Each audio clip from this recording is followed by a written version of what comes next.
নমস্কার বন্ধুরা, আমি সঞ্চিতাস এসেন্স রেসিপিস ইউটিউব চ্যানেলে আপনাকে স্বাগত। আজকে ক্যারামেল ক্ষীরের রেসিপি আপনার সাথে শেয়ার করব। আমাদের উৎসব, পুজো, পার্বণ, যে কোনো শুভ অনুষ্ঠান, তা ভাইফোঁটাই হোক বা রাখি পূর্ণিমাই হোক বা আমাদের বিয়ে বাড়ি, মুখে ভাত, যে কোনো শুভ অনুষ্ঠানে আমরা কিন্তু পায়েস পরিবেশন করেই থাকি। অন্যান্য যে কোনো মিষ্টি বা অন্যান্য যে কোনো রেসিপির সাথে পায়েস বা ক্ষীরের রেসিপি আমরা কিন্তু পরিবেশন করেই থাকি। তো এই ক্ষীরের রেসিপি একটু অন্য রকমভাবে, চলুন আজকে ক্যারামেল ক্ষীর রেসিপি আপনার সাথে শেয়ার করব। ক্যারামেল ক্ষীর তৈরি করবার জন্য বিশেষ কিছু টিপস এবং ট্রিক্সের দরকার, সব কিছু আপনার সাথে শেয়ার করব। তাই চলুন দেখে নিই। এখানে আমি একটা হাঁড়ি নিয়েছি, তার মধ্যে দিয়ে দিলাম আমি জল। তো এখানে জল দিচ্ছি তার কারণ যাতে দুধটা না তলায় আটকে যায়। জলটাকে একটু নাড়াচাড়া করে নেব, সমস্ত দিকে লাগিয়ে দেব যাতে করে দুধ কোথাও চিপকে না যায়। আমি এখানে 1 লিটার ফুল ক্রিম দুধ ব্যবহার করেছি। তো দুধটা আমি এখানে পুরোটাই দিয়ে দিলাম। এবার আমরা দুধকে ভালো করে তলাটা নাড়াচাড়া করব যতক্ষণ না ফুটে উঠছে।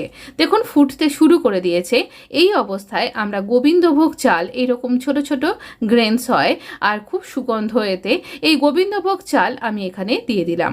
যদি গোবিন্দভোগ চাল না থাকে তাহলে বাসমতি চালকে আধ ভাঙা করে নিয়েও কিন্তু দিতে পারেন। তো এই চাল যেন কোথাও চিপকে না যায়, না আপনার হাতায়, না আপনার এই পাত্রের মধ্যে। তাই তলাটা বারবার নাড়াচাড়া করতে হবে। আর এই রকম যতক্ষণ না ফুটছে ততক্ষণ পর্যন্ত নাড়ব। ওই হাতাটা স্টিলের হাতা ছিল, খুব গরম লাগছিল, তাই জন্য আমরা একটা কাঠের স্প্যাচুলা নিয়েছি। এই রকম করে আমরা দুধকে ফুটতে দেব চালের সাথে। এখানে সুগন্ধের জন্য আমি ব্যবহার করছি 2টি তেজপাতা। এই তেজপাতা দিয়ে এদিন ক্ষীর বানিয়ে দেখতে পারেন। এলাচ দিয়ে, কার্ডামাম পাউডার, এছাড়া আপনার নাটমেগ পাউডার দিয়ে তো আমরা খেয়েই থাকি, কিন্তু এলাচ ছাড়াও এই তেজপাতা দিয়ে অপূর্ব সুগন্ধ হয়। তো দেখুন আমাদের চালটা ফুটতে শুরু করেছে, দুধও ঘন হতে শুরু করেছে, আর সুগন্ধে মম করছে আমার ঘর। তো আপনিও যখন রান্না করবেন আপনারও ঠিক এই রকমই অনুভূতি আসবে। বেশ একটা উৎসব ব্যাপার কিন্তু হতেই থাকবে। তো দেখুন এইরকমভাবে আমার ক্ষীরটা কিন্তু এবার পুরোপুরি চালটা সেদ্ধ হয়ে গেছে আর ক্ষীর আমার একদম রেডি হয়ে গেছে। তো আমি এখানে পরিবেশন করব। তার আগে চলুন আমরা ক্যারামেল সস দেবো। খেয়াল করেছেন আমি কিন্তু চিনি দিইনি, এখানে চিনি দিলাম 9 চা চামচ, বা আপনার স্বাদ অনুযায়ী চিনি আপনি ব্যবহার করুন। আমি এখানে চিনিটাকে ক্যারামেল করব। একটা পাত্রে ফ্রাই প্যানের মধ্যে আমি নিয়ে এটাকে ক্যারামেল করতে দিয়েছি। আর এখানে ক্ষীরটা একটু ঠান্ডা হবে সেই পর্যন্ত। তো এবার দেখুন ক্যারামেল করার জন্য কোনো জল টল কিছু ব্যবহার করবেন না, হাই ফ্লেমে রয়েছে। আর এই ক্যারামেল করবার জন্য বিশেষ সাবধানতা আপনাকে অবলম্বন করতে হবে। আমাদের ক্ষীরটা একটুখানি ঠান্ডা হতে থাকবে, আর সেই অবস্থায় আমরা ক্যারামেল সসটা দেব। আর ক্যারামেল সসটা আমরা তৈরি করছি, প্রসেসটা আপনি দেখতে থাকুন। হাই ফ্লেমে চিনিটাকে পুরোপুরি গলে যেতে দিলাম। এরপর চিনিটা কালার চেঞ্জ করছে, দেখুন ক্যারামেল কালার কিন্তু চলে এসছে, একটাও চিনির দানা আর নেই।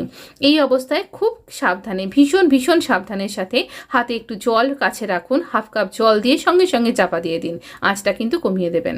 এবার আমরা এই ক্যারামেল সসটা তৈরি করছি যতক্ষণ না আমাদের এই জলের মধ্যে এই ক্যারামেলটা আবার ক্রিস্টালাইজড হয়ে যাবে।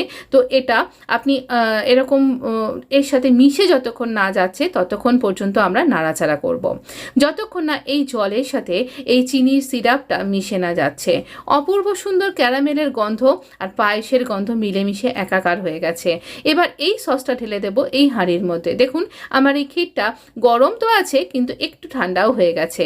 এই অবস্থায় আর ক্যারামেলটাকেও একটু ঠান্ডা করে নিয়ে তবেই দেবেন, নাহলে কিন্তু আপনার পায়েস ফেটে যেতে পারে, কেটে যাবে একদম। তাই জন্য একটু টেম্পারেচারটা কমিয়ে নেবেন, নিয়ে দেবেন। এবার আমরা 5 মিনিট এই পায়েসটাকেও কুক করে নেব। তাই আবারও ওভেনটা অন করে 5 মিনিট এটা একটু ফুটতে দেব। না হলে এই যে জল ব্যাপারটা আর চিনিকে একটুখানি না রান্না করে নিলে এটা কিন্তু ভালো হবে না। তাই জন্য আমরা ক্যারামেলটাকে আবার একটু কুক করে নেব।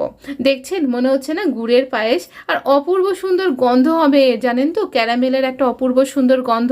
আমি ছানাপোড়া কেক আপনার সাথে শেয়ার করেছিলাম ক্যারামেল সস তৈরি করে, সেটা অন্য রকমের ছিল আর এটাও অন্য রকমের। তবে আপনি ইচ্ছা করলে এর মধ্যে পছন্দ করলে আপনি ছোট এলাচের গুঁড়ো ব্যবহার করতে পারেন, আপনি জায়ফলের গুঁড়ো ব্যবহার করতে পারেন। চলুন আপনাকে গরম গরম ক্ষীর সার্ভ করে দিই। কিন্তু এটা কখনোই গরম খাবেন না, এটা ঠান্ডা করে খান। অ্যাটলিস্ট রুম টেম্পারেচারে আসা অবধি আপনি এটা খেতে পারেন। ভীষণ অপূর্ব স্বাদের। যাকেই আপনি এটা দেবেন না কেন শেষ পাতে অপূর্ব বলবেন তিনি। অবশ্য করেই কিন্তু এই উৎসবের দিনগুলোতে একদিন এটা বানিয়ে নিতেই পারেন, সেটা ভাইফোঁটা হোক বা দিওয়ালি। অবশ্য করেই কিন্তু এটা অবশ্য করেই আপনার প্রিয়জনের জন্য অবশ্যই এটা তৈরি করবেন। যদি ভিডিওটা ভালো লাগে থাকে তাহলে লাইক, শেয়ার, সাবস্ক্রাইব। আর আমি কতবার অবশ্য বললাম বলুন তো?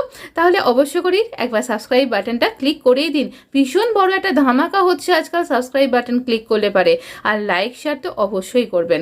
ভালো থাকবেন, সুস্থ থাকবেন, ক্ষীরের মতন মিষ্টি মিষ্টি কাটুক আপনার দিন। ধন্যবাদ।